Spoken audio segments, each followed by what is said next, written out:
Hello my spooky friends and welcome to my channel. If you are digging the dark romance stories as much as I am, our creepy Valentine collab hosted by Craft is definitely going to be something for you.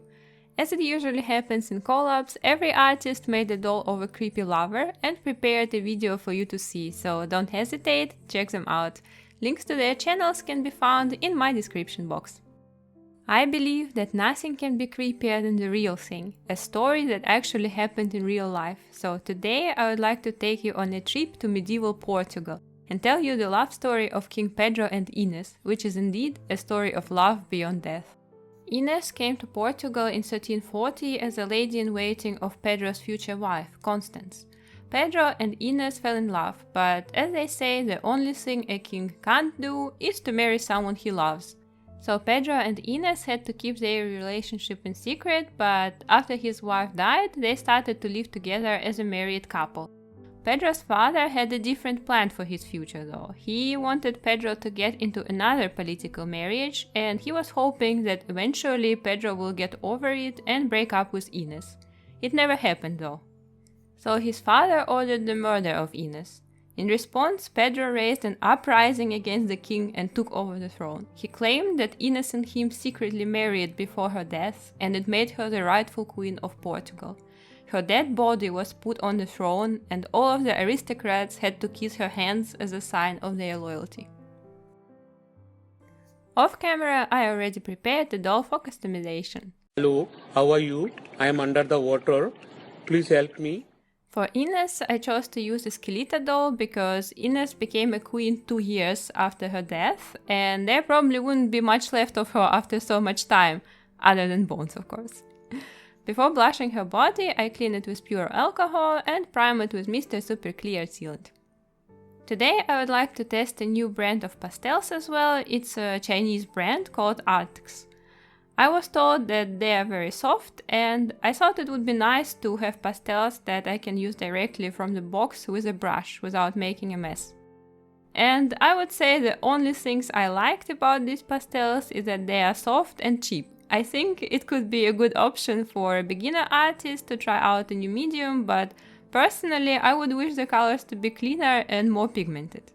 But there is another important thing to say about these pastels. After sealing, they didn't become more saturated, which is a good thing because usually pastels become darker after sealing, and sometimes things like stains or patchy blush become visible only after sealing. That's why I always start face-ups with blushing, so if anything I can start over. And I actually prefer more subtle blush, so for me high pigmentation is not as important. Or for example, on this skeleton doll, I would prefer to use low pigmented pastels for the main blush and later use high pigmented pastels for the accents and details. I actually did my fair share of research on body decomposition because I wanted to have a clear picture of how the story really was for the people who really witnessed it. How it felt and what exactly they were kissing there. Considering the rules of that time period, they couldn't say no and had to either participate or lose their heads, right? And on all of the paintings, she looks a bit too fresh to be real, and the movie was historically incorrect anyway, so I went ahead and had to look at bodies people donated for science. And what I learned is that after 2 years, there would only be bones left and not even hair. Originally, I wanted to make her look more like a mummy rather than a skeleton, to keep some of her beauty remaining, but it also turned out that in that climate there was no chance for it to happen, so I was like, okay, skeleton it is. In the past I already made one skeletal doll with a skull for a face, but I think she looks a bit too cartoonish and too cute to be realistic, so this time I decided to take the next step in improving my sculpting skills and remove most of her face to resculpt it as a skull. I want to remove most material from her cheeks and mouth and resculpt the jaw completely to give it more dimension. For sculpting the new jaw and teeth, I need access to the inside of her head though, so I also made a temporary opening on her scalp.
Here's what I got so far, and now she looks a lot like Ebisu from Dorohedoro. I wanted the skull to look serious and noble, but it looks cute anyway. I hope that the paint and blush will fix it though. Before I glued her head back together, I painted it dark brown from the inside because the head is see-through and later I won't be able to reach the insides with the brush. For once, I actually planned something ahead.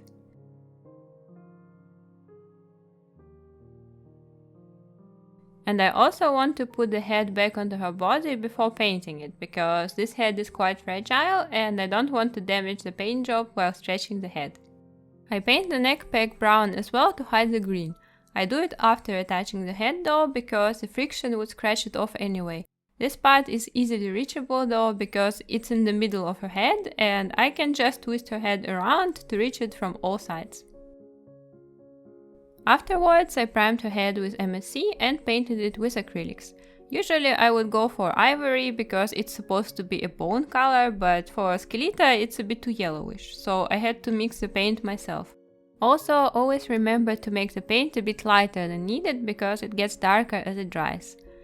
And after the paint properly dried, I sealed it with MSC and now I can blush it with pastels. For the first layer I'm using the same low pigmented pastels again. These pastels are easy to blend and make it hard to overdo with blush, which looks like silver linings to me.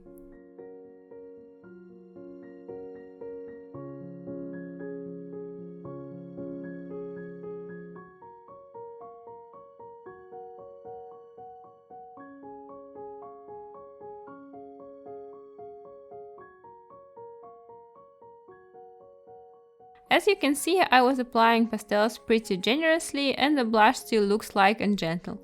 After sealing the first layer of blush, I start adding more details and cracks with pencils.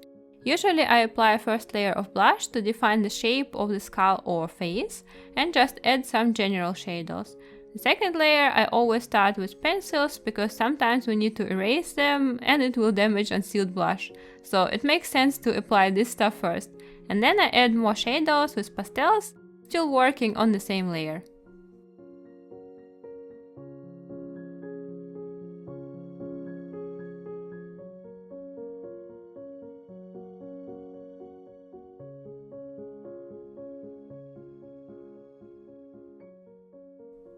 For more detailed work, I use different shades of brown and ochre to make the blush more lifelike.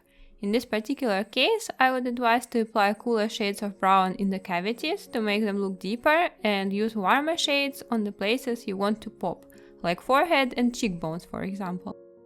Because of the visual illusion, warmer colors always seem closer to us than the cooler ones, and we can always use this trick to add some extra dimension to our work.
The skull is done and now I need to add the same blush to her body. But oh no! For some reason the first layer of pastels chipped off from her arms. I still don't understand why it happened, but I had to fix it. So I sanded down the damaged parts, wiped them with alcohol and blushed again. And afterwards it was holding well. Maybe in my first attempt I didn't sand them properly, or maybe primer wasn't applied good enough, we will never know. But stuff like this happens, and sometimes we just need to go back and start over. Now that the first layer is fixed, I can add more details just as I did with the skull.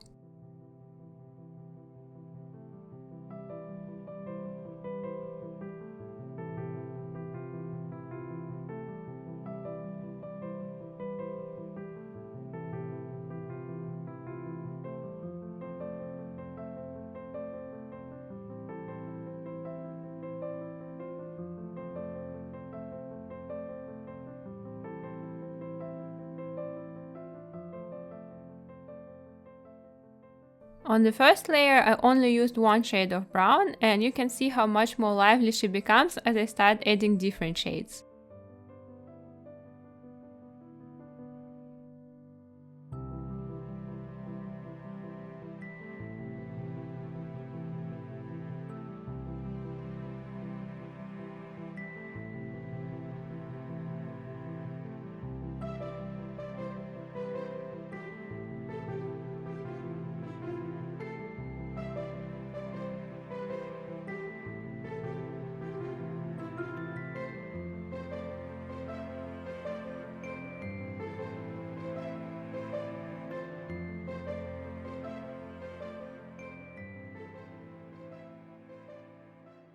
Finally done with the doll itself, and now it's time to cover her bones with some clothes. One can be dead but still modest, you know?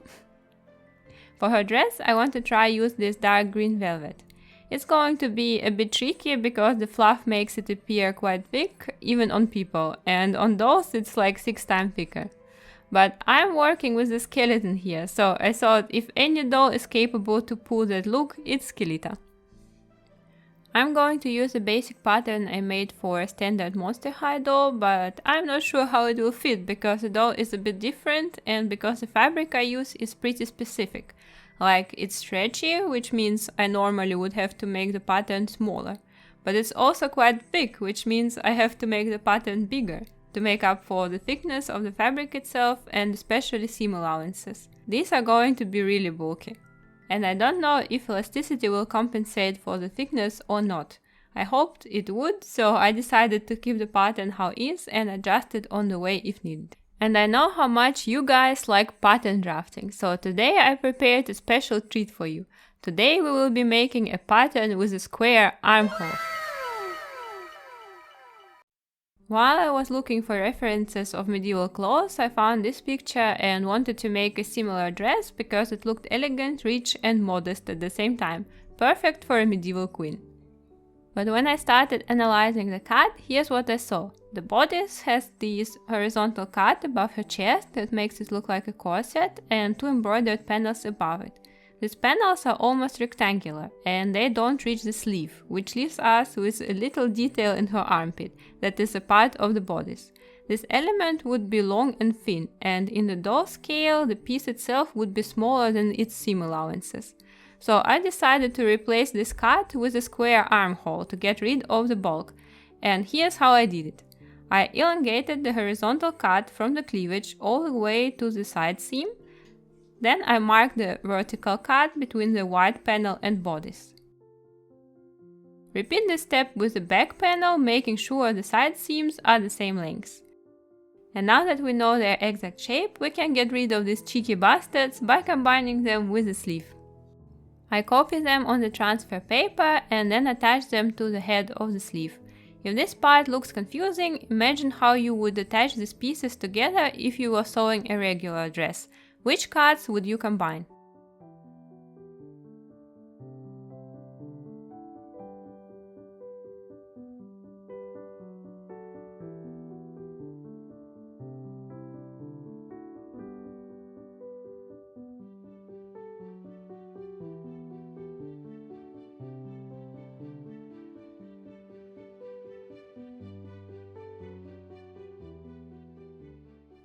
And here's what our new armhole and sleeve looks like.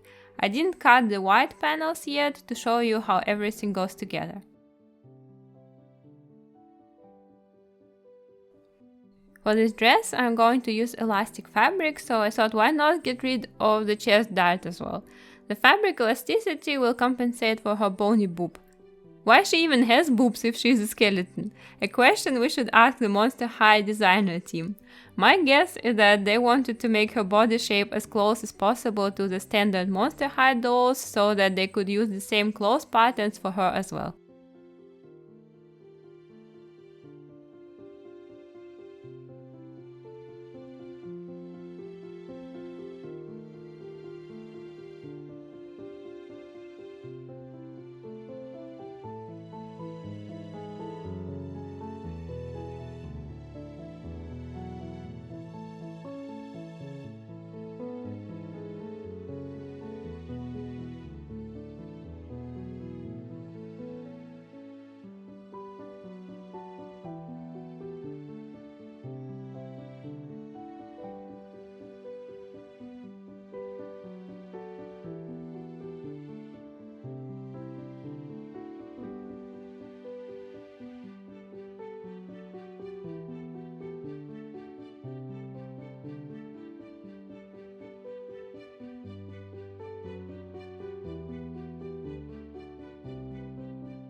The bodice turned out a bit bulky and didn't look that well, but I figured out that it happened because the fabric is more elastic than I thought and I should actually try and make the pattern thinner.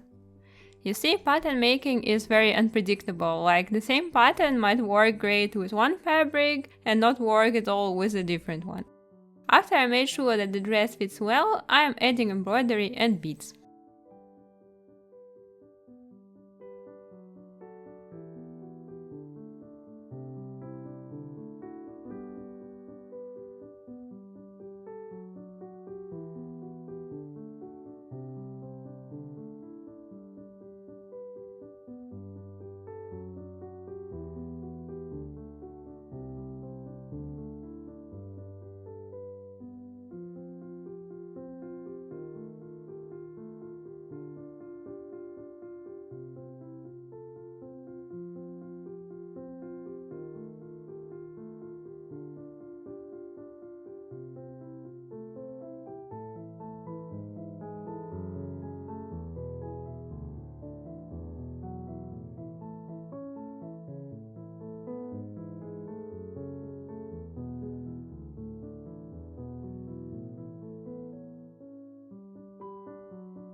As I mentioned before, velvet is a very thick fabric, so here it's especially important to properly trim all of the seam allowances. Luckily it's not fraying, so I can cut them pretty short without risking the dress falling apart. The waist seam turned out especially thick because of the gathering, but luckily Skeletor only has a spine. A normal doll would probably end up with a safety donut around her waist, which is not pretty at all. The sleeves of the reference dress have a second layer made of see-through fabric, and I wanted to make it out of silk first, but after some thinking I switched to lace.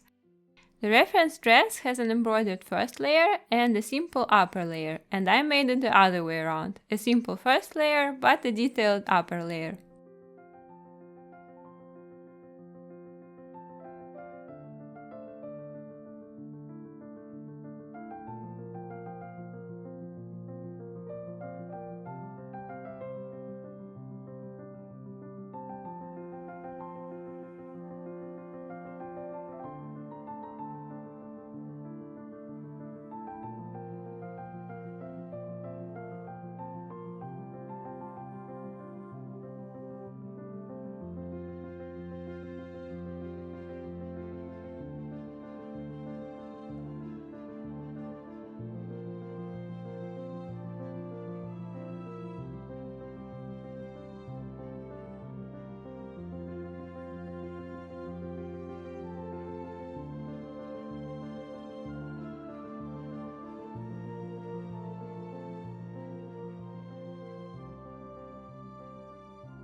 And then I add even more beads to the dress.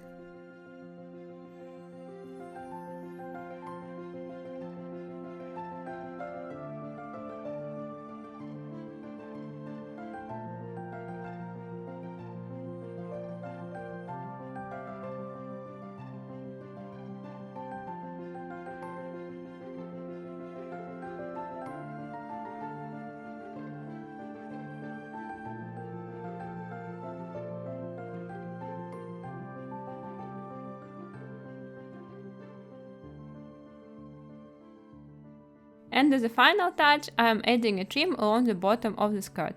Sometimes it's quite handy to use your knee as a shelf, right?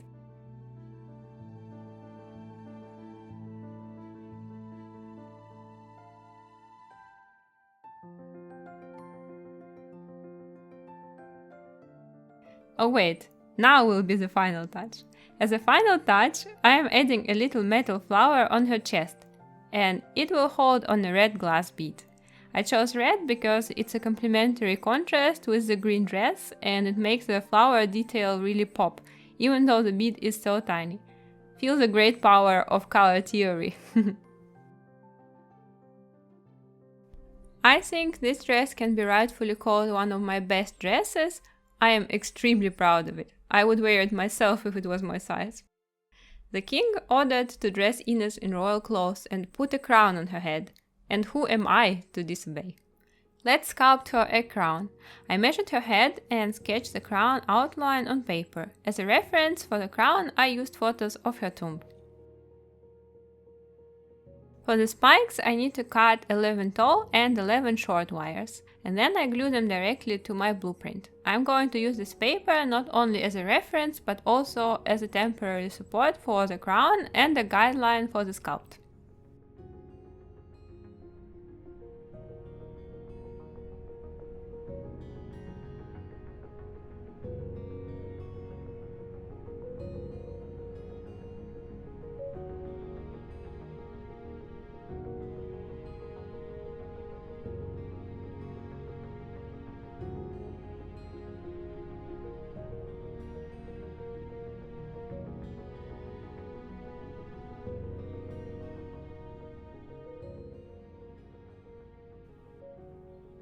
And while epoxy sculpt is still flexible, I am folding the crown into a circle and putting it on the doll's head to make sure it will cure in the shape of her head.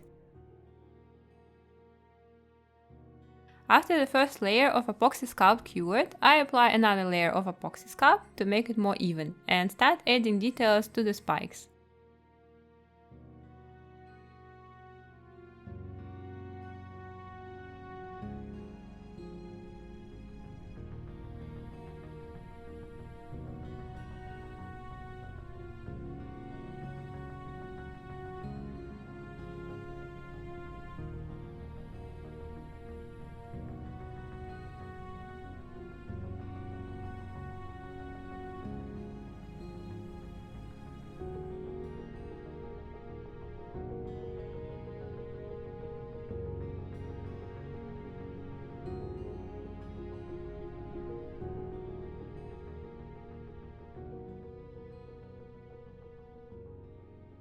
At this point the crown is very thin and fragile, so we need to be extremely careful to not break it. Like I did. I wanted to fortify it later when I add more details to the main body, but after this little accident I figured that there is no better time than now. Now I can continue working in peace, knowing that the crown will stay in one piece.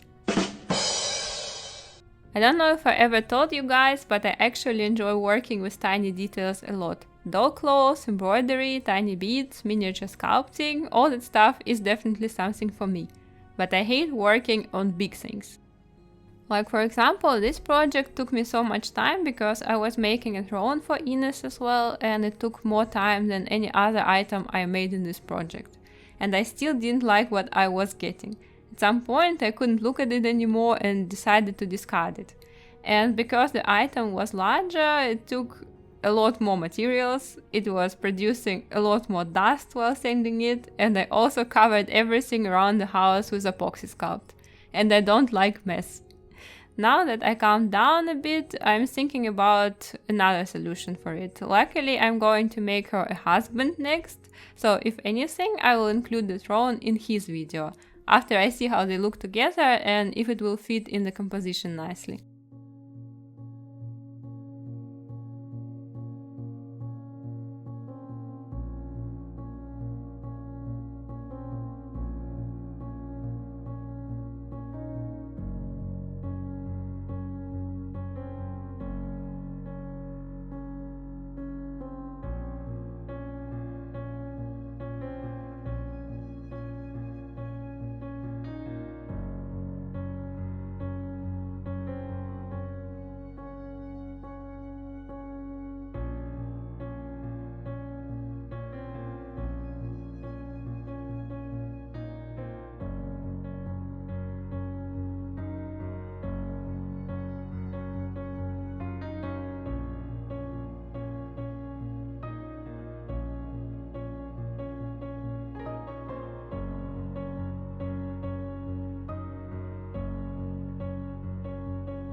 Now I need your honest opinion. Do you think the crown looks like a fancy cake now?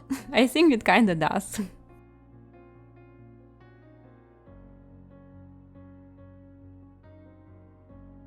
Now the crown is ready for painting. I want it to be golden, so I painted in 3 steps. One solid layer of dark yellow paint to build up the color, one layer of dark brown wash to add dimension, and finally dry brushing with gold.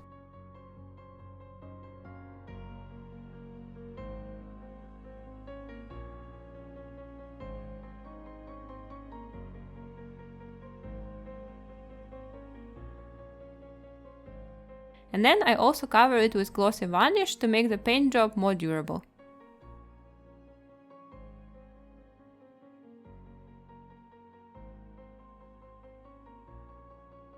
You guys might think that the short spikes look kinda ugly with these spikes sticking out, but no worries. I have a plan for them too. I'm going to add a red glass bead to every one of them.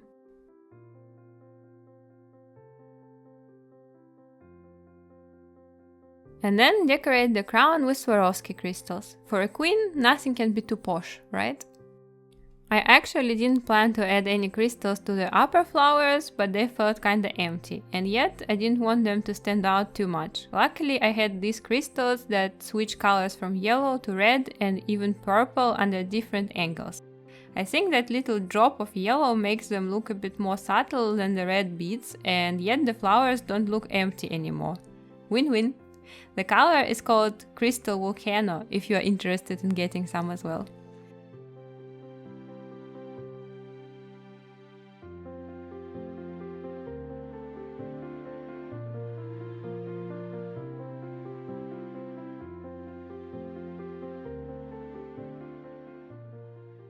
Here's how the crown looks. And I think now we have enough items to slowly start assembling the doll. My favorite part. Usually my workflow looks like this. No matter what I do, I hate it and want to quit, but when I finally start assembling things, everything kinda comes together and I feel proud of myself for a day or two, and then the story repeats itself and I hate myself for another month until a new doll becomes ready to be assembled. Sometimes doll customizing really feels like a toxic relationship with a narcissist.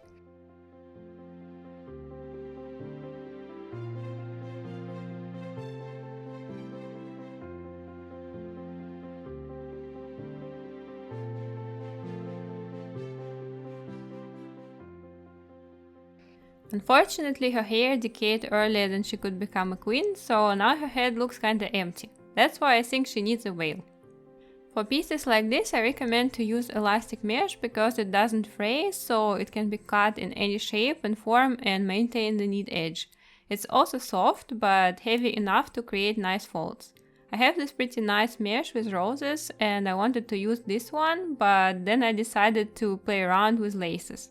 I really liked the first one because of its texture, but the color was a bit too cold. On camera it looks great, but in the daylight it looked rather grayish because of the silver elements. The other lace also had an interesting texture, but it was too yellow, almost the same color as the sleeves, and the doll kinda got lost in it. And then I remembered about a small leftover piece of white lace I had laying around forever, and it fit perfectly. The flowers might look a bit too big for a doll, but this lace is wider, which means it will be long enough on the back. And another interesting thing is that the flower pattern on the edges is more stiff, which makes the veil keep shape. But in the middle this lace is way softer and thinner than the other options, and it's gathering much better, so that the fabric is kinda hugging the doll in a more natural way.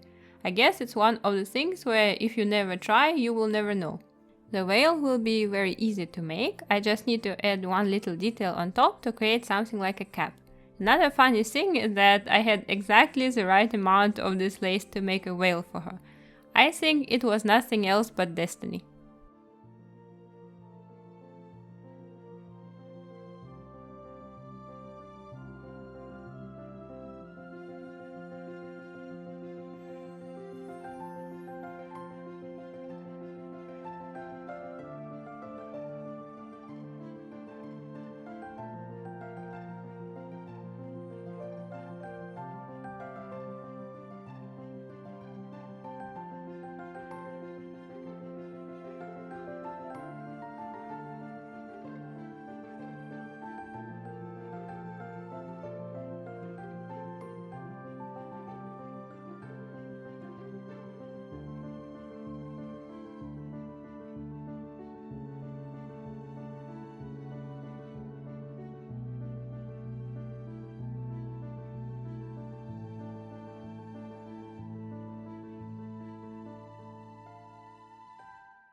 Now I only need to cut the whale in the bottom and she's done. I also find it so satisfying because the pattern on the lace goes exactly along the cut I need to make.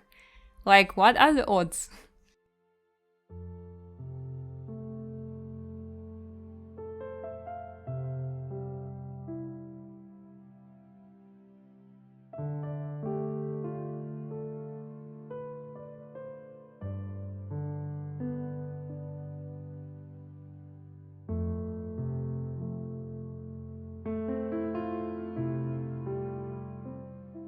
I actually wanted to make dolls of Pedro and Ines for a long time already, and I think this collab was a perfect opportunity for me to do so.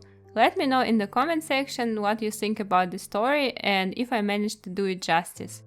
If you are wondering what to watch next, I recommend you to check out the videos by Starlight Dream Dolls, Lady Dynamite Creates, Stitchwick Witch, Fairy King, Lemon Kitten, Unbridled Artistry, Stefu Doll, Diamond the Craft, Telly Dollies, and Insanely Creating.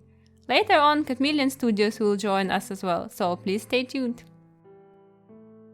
If you like, you can also support my channel further by buying me a coffee. All of the links you can find in the description box. For every 100 coffees I reach, I'll make a giveaway and the winner will get a custom doll commission. Each coffee equals 1 entry.